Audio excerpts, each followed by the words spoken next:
Boa noite, meus irmãos. Vamos orar.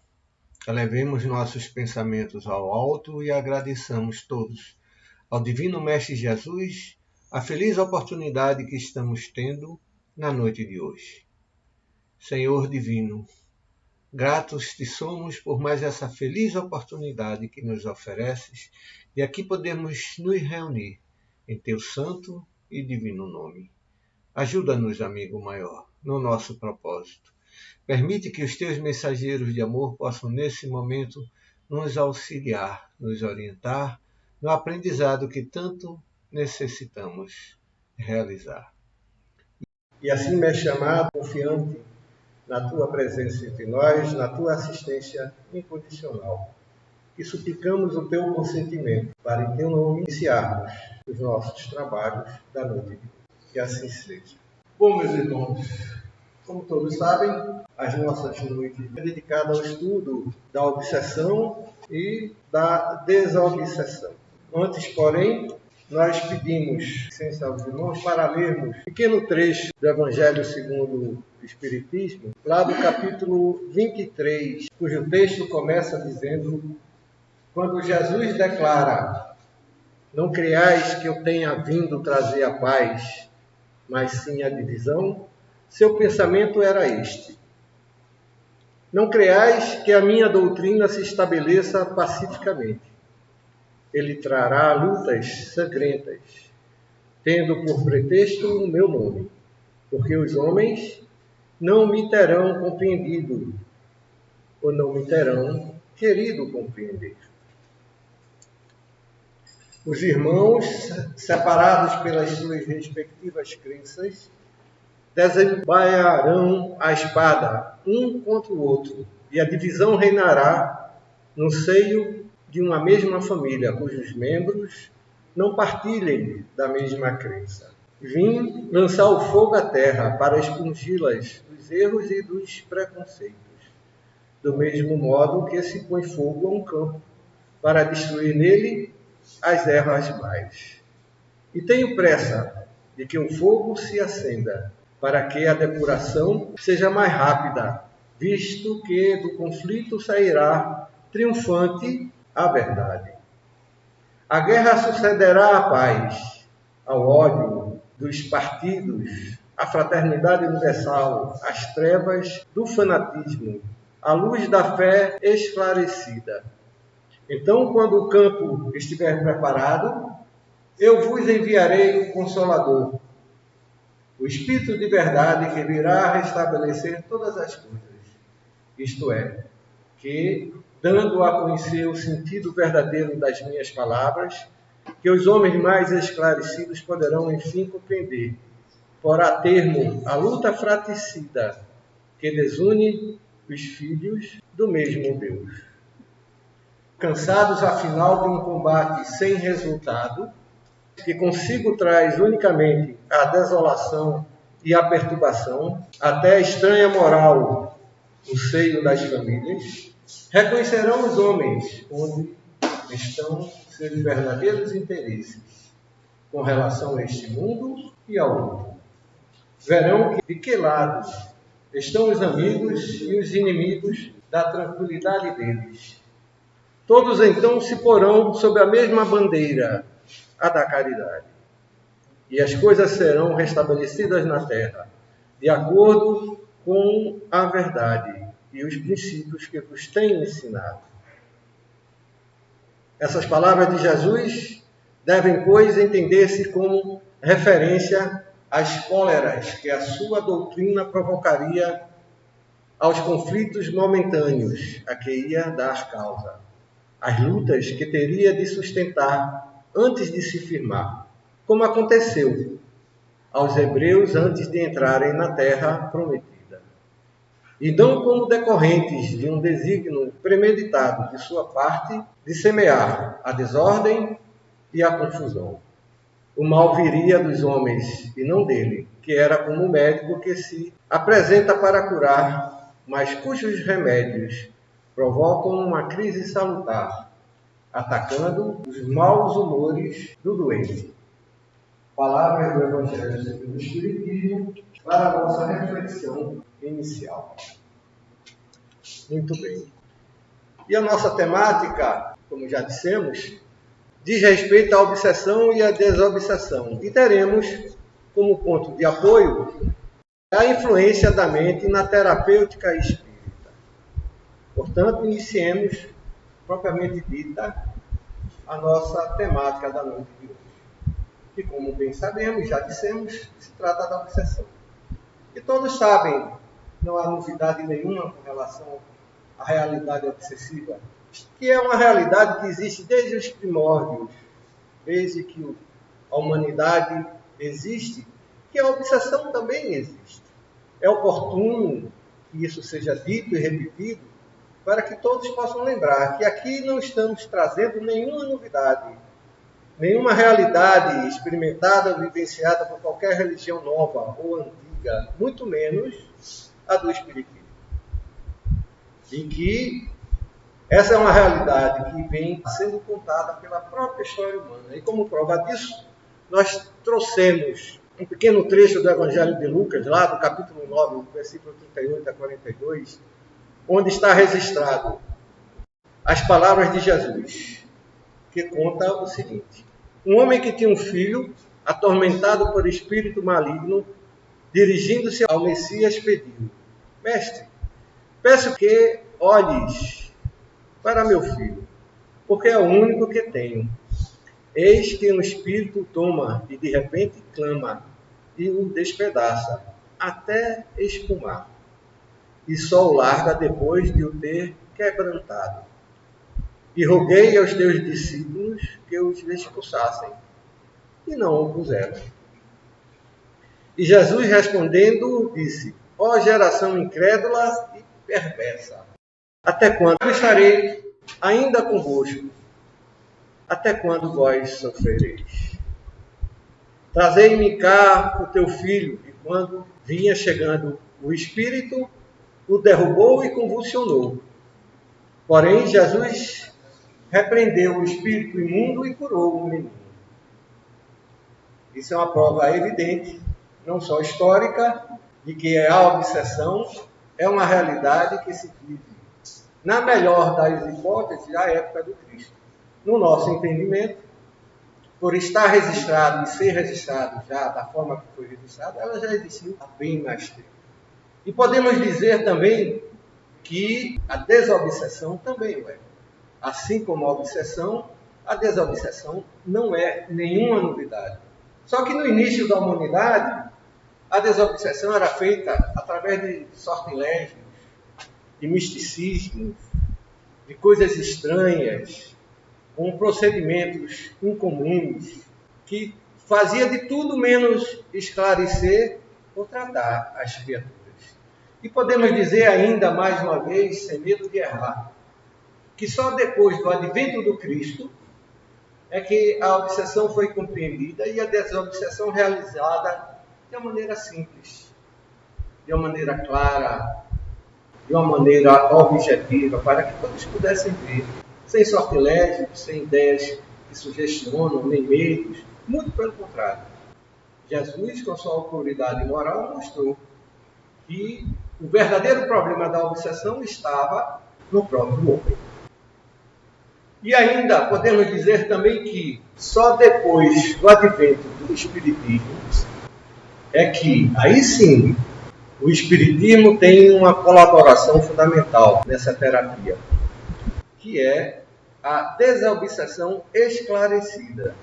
Só com o advento do Espiritismo, só a doutrina dos Espíritos esclarece, orienta, informa a quem quiser. Não é privilégio de ninguém. Basta querer aprender e buscar ler os livros da doutrina espírita, que terão todos os esclarecimentos possíveis e fáceis a respeito da obsessão.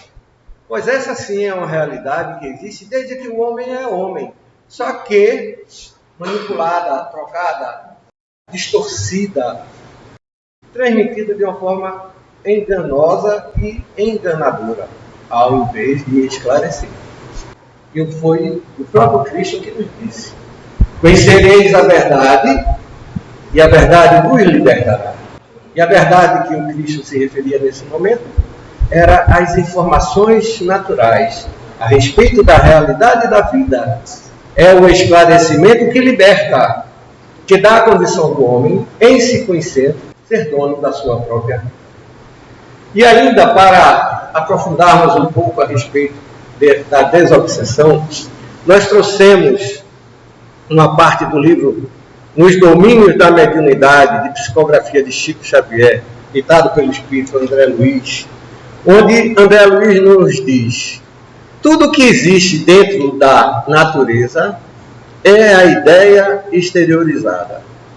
E assim André Luiz foi muito feliz nos dizendo ou repetindo esses ensinamentos.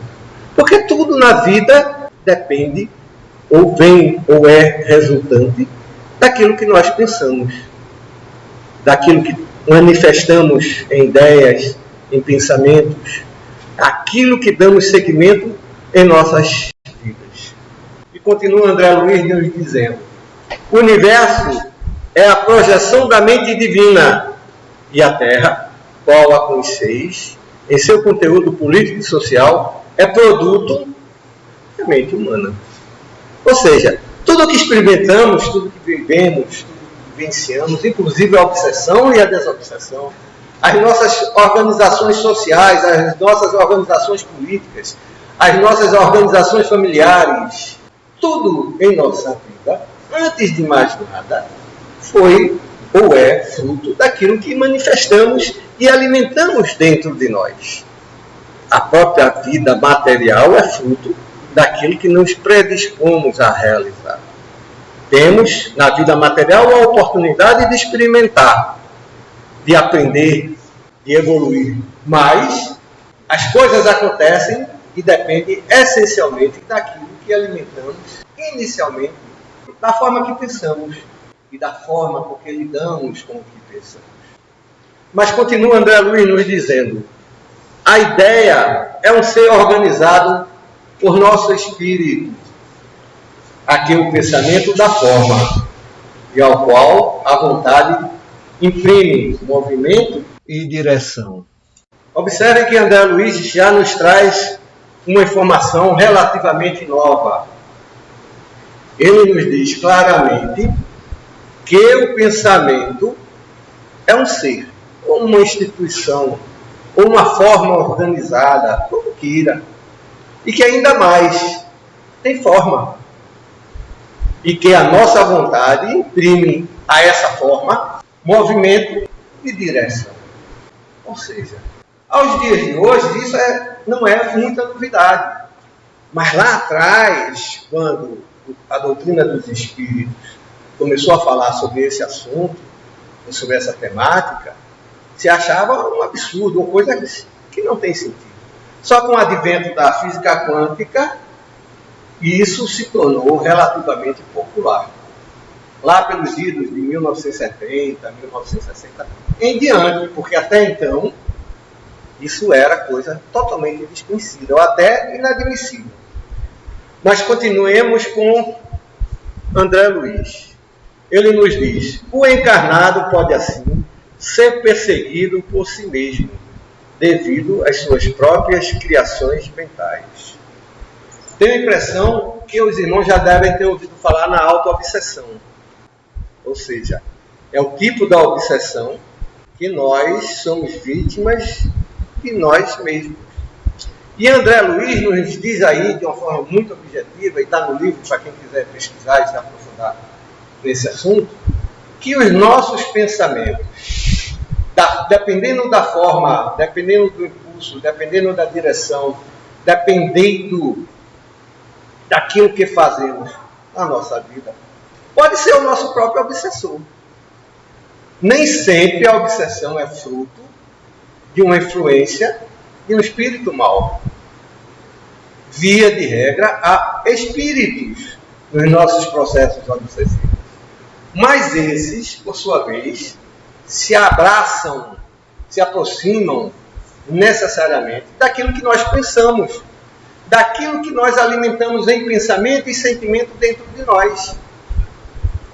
até as ideias formadas pelos nossos próprios pensamentos, que eles veem e que para muitos de nós são coisas que não existem, porque são impalpáveis, mas são tão reais como a própria existência, estão lá, sendo usada e manipulada por esses irmãos que utilizam-se dos nossos próprios pensamentos para nos obsediar.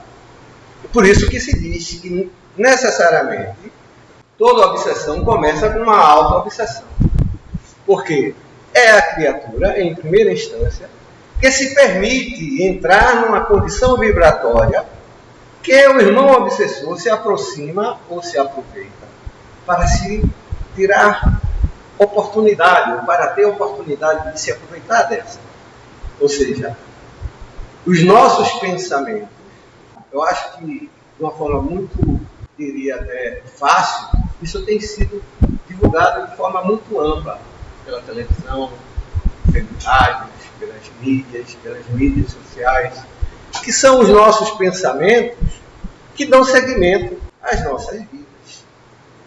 Ou seja, não fazemos ideia de que quando estamos pensando, estamos colocando ao nosso derredor formas tão materiais quanto essa própria mesa. Mas se está no mundo espiritual, não é tão concreto para essa mesa. Não é concreto como essa mesa para nós. Mas para os espíritos, são tão ou mais visíveis do que nós possamos imaginar. Lhe cito um exemplo muito simples. Eu, numa determinada reunião de materialização, nós vimos uma luz que duvidamos ser uma luz espiritual. Porque ela era muito clara, ela inclusive iluminava. Mas era tão forte, era tão evidente, era tão contundente que eu duvidei de ser espiritual. Ou seja, no mundo espiritual, as coisas que existem na matéria quintessenciada, podemos assim referir, são tão concretas para quem ali tem consciência, como a própria materialidade. A questão é, nós, estava agindo nessa reunião, tinha a mente tão fixada na materialidade, que o mundo espiritual é algo que está muito distante, está muito além daquela realidade que nós estamos interagindo com ela. Ou seja, nós estamos a todos os momentos, a todos os instantes, interagindo com o mundo espiritual, só que com os nossos pensamentos voltados para a matéria. E é isso que nos distancia dos espíritos, pelo menos em percepção, porque junto de nós estão eles, os inferiores e aqueles irmãos que querem nos ajudar.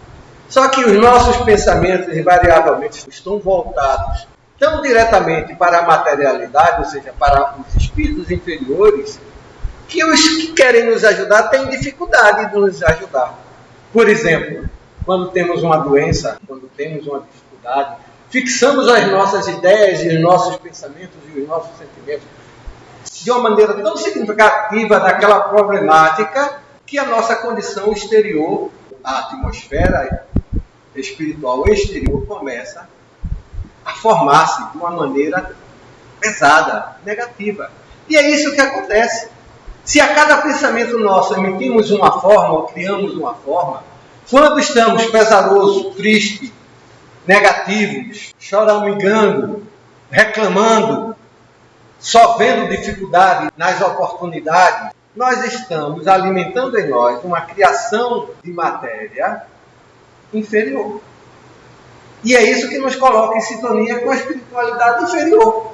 Ou seja, somos nós mesmos os primeiros obsessores de nós mesmos e não nos damos conta disso. E achamos que os nossos pensamentos positivos servem apenas para nos deixar felizes, ou nos melhorar emocionalmente, ou mudar de comportamento, ou se comunicar, ou transmitir uma imagem que gostaríamos que as pessoas vissem, ou simplesmente estamos convivendo socialmente e aí tenho que ser agradável, e por isso tenho que manifestar um sentimento de alegria. E não damos conta que toda aquela fantasia material que exteriorizamos Na verdade, ela acontece de maneira diversa daquilo que nós manifestamos. Porque o que produz a minha condição energética é aquilo que eu alimento no meu sentimento. É o meu sentimento, é a minha vontade que, como André Luiz diz, dá força, dá impulso, dá direção às coisas que eu penso. Porque tudo o que eu penso cria uma forma. Que segundo o meu pensamento e segundo a minha vontade, ela cria direção e cria o espaço onde respiro. E sem nós perceber, estamos nós mesmos ingerindo esse próprio ambiente espiritual que criamos. Quando nós respiramos, não só trazemos para dentro de nós o ar físico que imaginamos existir. Por que imaginamos existir? Ele não existe? Existe sim. Só que ele também está impregnado de formas espirituais, de formas quintessenciadas de matéria, que são as moléculas, podemos dizer assim, materiais originadas da espiritualidade que foi gerada por você e pela sua vizinhança espiritual em forma de pensamento e de sentimento. Ou seja, quando eu inspiro ao meu redor, não tem só oxigênio, hidrogênio e tantos mais outros gases que formam a nossa atmosfera, não. Tem, na essência, os meus pensamentos. Pensamentos esses que deram forma, que deram peso, que deram condições vibratórias a essa matéria quintessenciada, que é a espiritualidade que nos circundeia, que nós transmitimos para dentro do nosso próprio interior. E é nesse momento que começamos a sermos obsessores de nós mesmos, sem nos percebermos. Mas Silvio, quer dizer que eu tenho que mudar o que pensar da noite para o dia? Eu tenho que deixar de sentir o que eu estou sentindo? Eu posso deixar de ser o que eu sou? Absolutamente. Não é isso que nós estamos dizendo. O que nós estamos tentando dizer é que, para você mudar a sua realidade exterior, você necessariamente precisa mudar a sua realidade interior. E, para tanto, é necessário, em primeira instância, você se conhecer, você compreender o que acontece consigo, o que é que alimenta, quais são os seus propósitos, aonde você se encontra, por onde você caminha, aonde você quer chegar. Mas se a gente se engana às vezes, naturalmente, o erro faz parte do aprendizado. É natural demais. Na condição que nós nos encontramos, errar. Faz parte da nossa condição evolutiva cometermos erros, porque precisamos do erro para aprender. Assim como necessitamos da escuridão para compreender que a luz existe. Para depois descobrir que a escuridão não existe. O que existe é a falta de luz. Então, em nós, o que falta é a compreensão da realidade existencial em que nós existimos, que nós precisamos buscar, que precisamos estudar, só que estudar dá trabalho. Esse é o X da questão, estudar. Poucos de nós ouvem uma palavra bonita, uma ideia bonita, se apropria dela e replica, mas não quer ir à frente. É como a doutrina dos espíritos. É tão bonita, o fenômeno da desobsessão, tomar passe, passar na mesa. As palestras são tão gratificantes. Eu, quando saio do centro, me sinto tão bem. É assim que a maioria de nós se sente. A cura procurada, muitas das vezes, na hora de entender por que foi que tudo mudou, alguns vão dizer que é por conta do merecimento. Naturalmente que o merecimento existe, mas sem o entendimento dessa realidade, do que nos circundeia, do que acontece, do que processa em nós deixamos para depois, porque estamos ocupados com a nossa vida material. Mas continuemos com a nossa temática. Ainda com André Luiz. Na obra No Mundo Maior, que foi lançada ou publicada pela primeira vez lá no ano de 1947, que nós inclusive citamos no último encontro que tivemos aqui. Vamos relembrar alguns pontos que falamos da última vez e vamos voltar a ampliar aquilo que André Luiz nos traz nessa obra. E André Luiz nos fala sobre a mente. começando a dizer que em todo o cosmos celular agitam-se interruptores e condutores, elementos de emissão e de recepção. Ou seja, qual é o cosmos celular? O nosso organismo. É desse cosmos que André Luiz está se referindo. O nosso universo pessoal, o nosso universo material. Existem como que interruptores, é o termo que ele utiliza, que se abre e se fecha. Uma linguagem mais popular seria mais ou menos isso. Ou seja, elementos de emissão que emitem o quê? Energia. E recebem o quê? Energia. É assim que funciona o universo celular. Mas continuando com a palavra de André Luiz, ele nos diz: a mente é a orientadora desse universo microscópico, em que bilhões de corpúsculos e energias multiformes se consagram a seu serviço. Ou seja, é André Luiz nos revelando aquilo que lá pelos idos de 1970 se começou a falar sobre o título de física quântica, que é o nosso pensamento, e foi mais ou menos isso que o homem conseguiu ver no fenômeno da dupla fenda. Quem não conhece o fenômeno da dupla fenda pode procurar facilmente isso no YouTube ou na internet. Vai ver que é a mente que dá condução a todo o universo celular. É isso que André Luiz nos diz. E continua André Luiz para não ficar muito demorado. Dela emanam as correntes da vontade, determinando vasta rede de estímulos, reagindo ante as exigências da paisagem externa ou atendendo às sugestões das zonas interiores. Ou seja, é André Luiz nos falando com uma semântica um tanto quanto complicada, que nós reagimos à nossa realidade material segundo as resultantes desses abrir e fechar de interruptores, ou seja, do nosso organismo material, com relação ao mundo material, ou recebendo as sugestões das zonas interiores. E que zonas são interiores são essas? Nossa própria mente, como ele vai dizer há pouco. As intuições, as inspirações espirituais. Continuemos então com André Luiz. E ele nos diz: colocada entre o objetivo e o subjetivo. O objetivo, como já dissemos, é a vida material. O subjetivo é a vida espiritual, por exemplo, ou os pensamentos, ou as ideias inspiradas e recebidas. É obrigada pela lei divina a aprender, verificar, escolher, repelir, aceitar, recolher, guardar, enriquecer-se, iluminar-se, progredir sempre. É isso que André Luiz está nos dizendo. Parece complicado, mas não é. É só você parar. Nós é que não estamos habituados muito a ler André Luiz, nem entender as ideias que ele nos transmite. Mas ele é muito claro no que diz. Cada célula nossa, observe, é um dispositivo que faz parte de um universo, de um organismo celular, que tem participação ativa em sua constituição e contribui como resposta ao mundo material, às realidades de vida que experimentamos, ou às realidades de vida subjetivas, aquelas que recebemos como intuição, como sugestões, como ideias, que muitas das vezes compreendemos ser transcendentais. E por entender transcendental uma coisa que está muito longe da gente, a gente não transcende a nós mesmos, que significa simplesmente ir além daquilo que você pode fazer ou da sua forma de pensar, que qualquer um, desde que queira, pode fazer. É só ir buscar. Muito bem. E ele nos diz que a cada instante, tudo, inclusive as próprias células, estão evoluindo.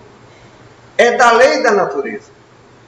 Não é só o espírito que evolui. A própria massa material, por mais distante que isso possa nos parecer ser, por mais incompreensível que isso possa nos parecer, por mais sonho, mais distante que possa parecer estar, evolui. Tudo no universo. Como diz a própria doutrina, do átomo ao arcanjo, tudo está interligado e tudo evolui. Mas continuemos com André Luiz, dizendo: do plano objetivo recebe-lhe os atritos e as influências da luta direta. Da esfera subjetiva, absorve-lhe a inspiração mais ou menos intensa das inteligências desencarnadas ou encarnadas, que eles são afins, e os resultados das criações mentais, que eles são peculiares. Ou seja, é André Luiz fechando aí nesse parágrafo, dizendo que nós estamos a todo instante recebendo e doando, recebendo e transmitindo informações, influenciando e sendo influenciado, não só pelo mundo material, mas pelo mundo espiritual. E que nós somos responsáveis, inclusive, por tudo aquilo que nós pensamos, sentimos e existenciamos. Que os nossos pensamentos também nos afetam. Quanto mais eu me sinto triste, mais vontade eu tenho de sentir tristeza. Quanto mais eu me sinto coitadinho, mais coitadinho eu me acho. Quanto mais forte eu acho que posso mudar, mais forte vai ser a minha condição de mudança. Quanto menos forte ela existir dentro de mim, menos eu alcançarei meus objetivos. A minha vida, o único responsável por ela sou eu mesmo. O ônus ou bônus, como temos dito, é fruto daquilo que eu faço para mim e comigo mesmo. E o único responsável por esse bônus ou por esse ônus serei eu, não ninguém. Aquele julgamento que imaginamos que um dia vamos ter das nossas vidas, esse julgamento é da própria consciência. Porque em nós, em nossas consciências, ou na nossa condição perceptiva de vida, estão escritas as leis de Deus. O Criador foi tão magnânimo que colocou em nós a própria condição de nos avaliarmos, de darmos condução à nossa própria vida. Só que nós não nos damos conta disso. A humanidade, durante muito tempo, se preocupou em escravizar o próprio irmão. As religiões, o tratamento inicial das obsessões a qual nós nos referimos inicialmente, na noite de hoje, sempre foi utilizado e manipulado para tirar proveito do próximo, tirar resultado de algo que possa me privilegiar, sem dar-se conta que ao fazer para o outro, estou fazendo para mim mesmo.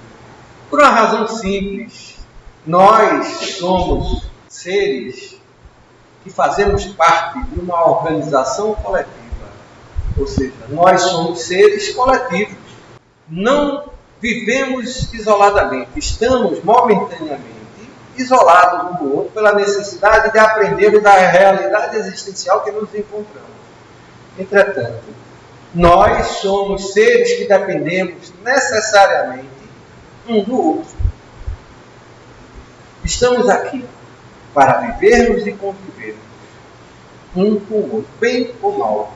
Seremos resultante, ou a resultante da nossa coletividade será a soma das participações individuais de cada um de nós. Imaginem, por exemplo, se eu estivesse aqui falando para os bancos vazios. Não teria sentido. Eu dependo dos irmãos para estar aqui.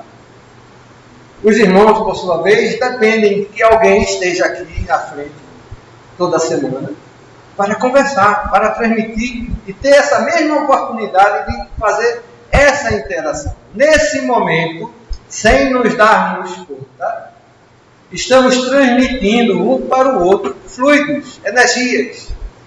São tão fortes e terão como resultante uma força tão grande quanto maior for a minha predisposição.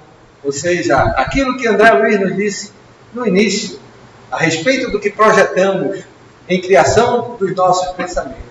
Eu darei resultado e direção ao que penso, ao que sinto, segundo a minha vontade. Ou seja, voltará para mim com a mesma intensidade, com a mesma força, com a mesma direção, aquilo que eu transmiti para os irmãos. Quando eu faço mal a alguém, estou fazendo em primeira instância, assim nos ensinou Jesus Cristo. A mim mesmo, sem dar-se conta disso. Porque fica registrado em mim, na minha história da minha vida, ou no livro da minha vida, usando uma figura de imagem para exemplificar, porque sabemos que é no perispírito que fica registrado. aquilo que faço para os outros. Quando eu faço o bem, não estou fazendo favor a ninguém. Estou dando aquilo que certamente vou receber de volta. As nossas ideias, quando estamos sentados nesses bancos, em busca de um tratamento espiritual, em busca de uma informação e de uma orientação a respeito da obsessão, quando estou ligado no meu celular, ou na ideia da novela, ou no cinema, ou no compromisso que eu vou ter, ou nas N situações, por mais justo que seja, nós estamos desviando dos nossos propósitos.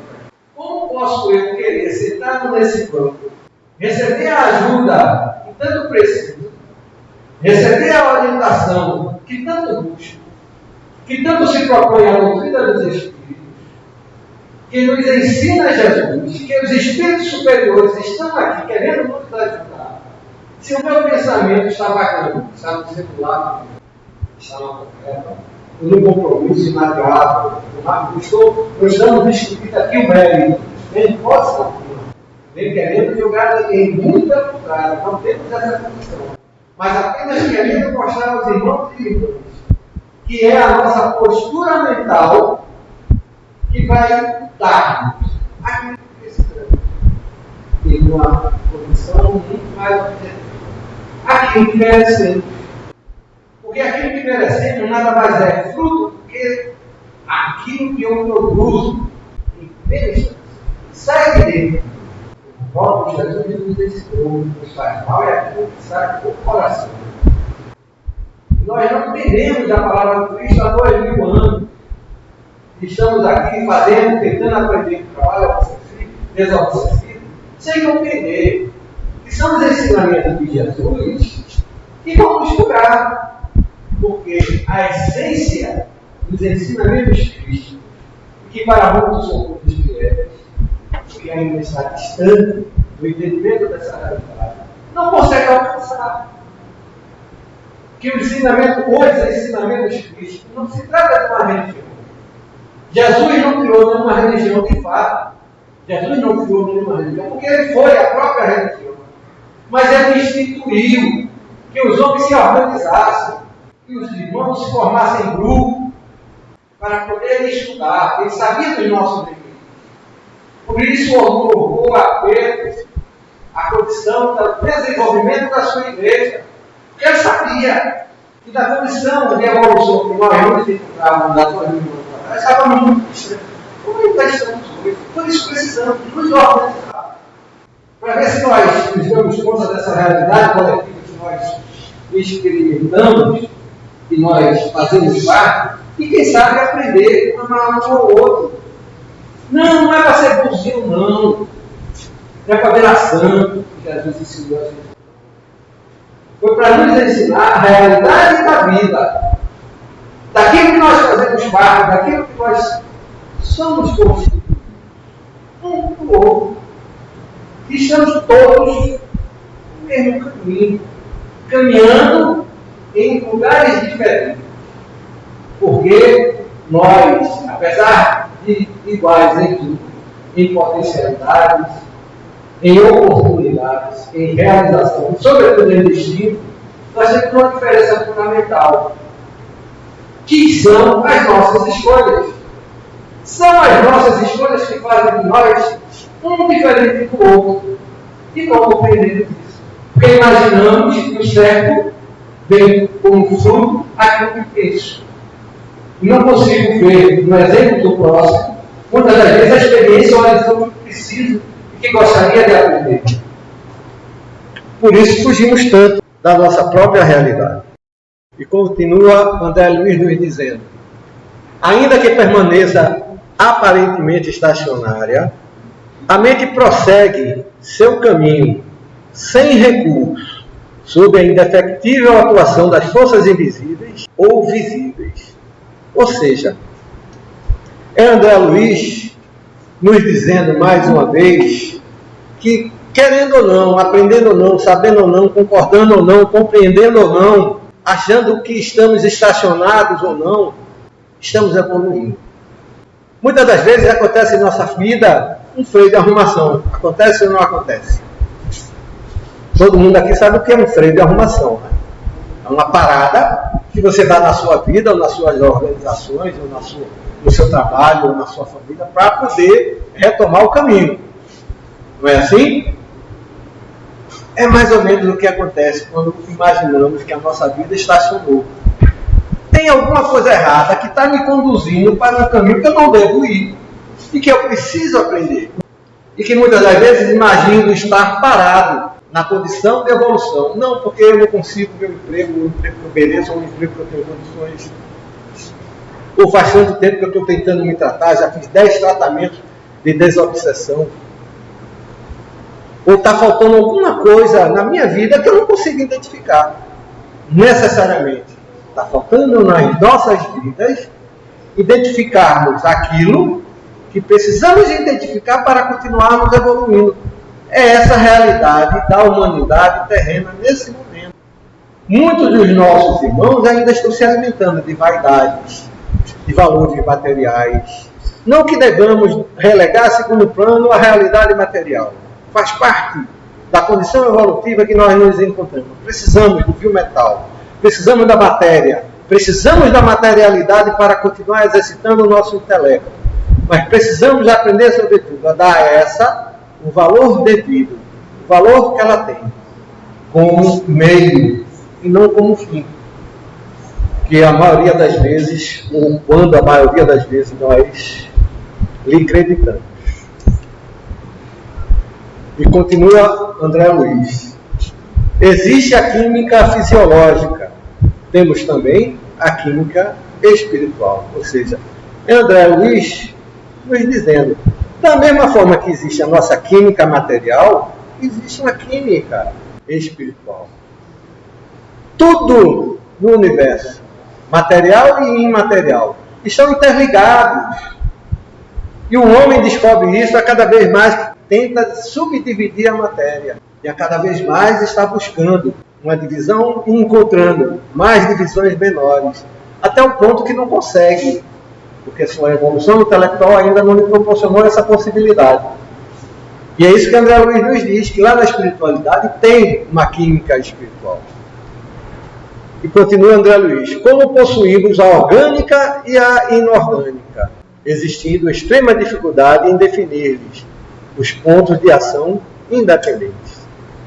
Ou seja, é André Luiz dizendo que a materialidade está interligada de tal maneira com a espiritualidade que eles próprios não conseguem distinguir, muitas das vezes, um fenômeno onde começa e onde termina. O que é materialidade, essencialmente, se é que se pode dizer, eles mesmos dizem que têm dificuldade, e o que é espiritualidade. E nós estamos confundindo, ou muitas das vezes temos dificuldade de aceitar a espiritualidade.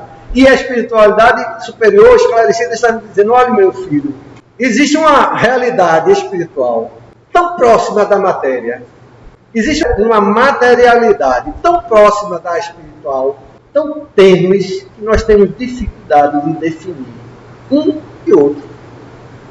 É isso que ele nos diz. E conclui dizendo, quase impossível é determinar-lhes a fronteira divisória, porquanto o espírito mais sábio não se animaria a localizar com afirmações dogmáticas do ponto onde termina a matéria e começa o espírito. Imaginem, na espiritualidade, muitos espíritos mais esclarecidos, já voltados para o aprendizado evolutivo da criação, têm dificuldades, não sabem, não se atreveriam até a dizer o que é matéria e o que é espírito, porque não sabem onde começa um e termina outro. E nós, por nossa vez, a grande parte de nós tem dúvida ainda, não acredita. Como eu mesmo tive ao ver um fenômeno de materialização de vibrações espirituais, não acreditei, porque eu não tinha noção do que estava acontecendo. Precisou terminar, concluir, analisar, racionalizar para poder compreender. Mas por quê? Porque isso faz parte do aprendizado. Se eu não tivesse racionalizado, provavelmente eu teria me fanatizado e achando que tudo é espiritual. E é isso que se propõe a doutrina dos espíritos, a não nos fanatizarmos, a não nos deixarmos levar também pela fé cega. E aí, tocamos na questão do merecimento. Outro dia, conversando com uma pessoa, falando a respeito de fé, a pessoa disse, mas para curar tem que ter merecimento. Aí eu perguntei a ela, e a misericórdia divina, você acha que existe? Não, claro, Deus é misericordioso. Se para atingir a misericórdia, como é que faz? Tem que orar, tem que ter fé. Então o merecimento é uma questão que não vem só em forma de crédito, ou de bônus, ou como muitos acham que é só por uma questão de merecimento. Não. Um pai, muitas vezes, dá para um filho aquilo que ele não merece. Mas para o pai que é, por amor, dá a eles. Muitas das vezes um brinquedo que pode até ferir. Mas o pai não sai de pertinho para tomar conta dele. Assim é Deus conosco, bem pertinho de cada um de nós. Estão os nossos protetores. Mas estão os nossos professores também, que nem sempre são aqueles que denominamos como protetores, mas são muitas das vezes velhos inimigos, não amigos. Velhas companhias que no passado tiveram as suas querelas conosco e que vêm numa situação especial de orientação, e daí a obsessão, que não nos damos conta, imaginamos logo que é um espírito ruim que está nos afetando, vem como professor, mas não de forma pedagógica, mas como cobrador. E na realidade é ele, o grande remédio que entendemos como mal, e que Jesus nos ensina que na grande maioria das vezes, nosso mal é o nosso remédio. E que nós precisamos entender o que nos afeta, o que dói, o que incomoda, para aprendermos a lição. E muito certamente, se dói hoje, é porque em outros momentos de nossas vidas, tivemos a oportunidade de aprender sem dor. E não aprendemos. Aí precisamos voltar, através da dor, para compreendermos a lição que é a vida, o que Deus nos traz. E teríamos como orientador as palavras de Herculano Pires, da obra Ciência Espírita, também citada em várias outras reuniões nossas aqui, que nos diz: a cura fácil e rápida decorre de méritos pessoais do doente e compensações merecidas por esforços despendidos por ele no seu desenvolvimento espiritual em favor da evolução humana em geral. Lembra que nós falamos que nós somos um ser coletivo? E Herculano Pires vem nos dizer que o nosso merecimento é auferido, é alcançado, segundo o bem que nós realizamos, em detrimento da própria humanidade, que a rigor faz parte da própria existência nossa. Se o nosso destino é a angelitude, se o nosso destino é nos tornarmos um dia, sabe Deus quando, bons, nós precisamos amar de verdade. Não amar a nossa família só, não amar os nossos entes queridos, mas amar cada um do ser existente em todo o universo. Como Jesus nos amou, assim Ele nos ensinou. Como cada ser faz parte da existência material ou espiritual, como queira. E continua Herculano Pires: não há privilégio numa estrutura organizada perfeita, como a do universo, regida por leis infalíveis e teleológicas, ou seja, leis que dirigem tudo no sentido de fins previstos.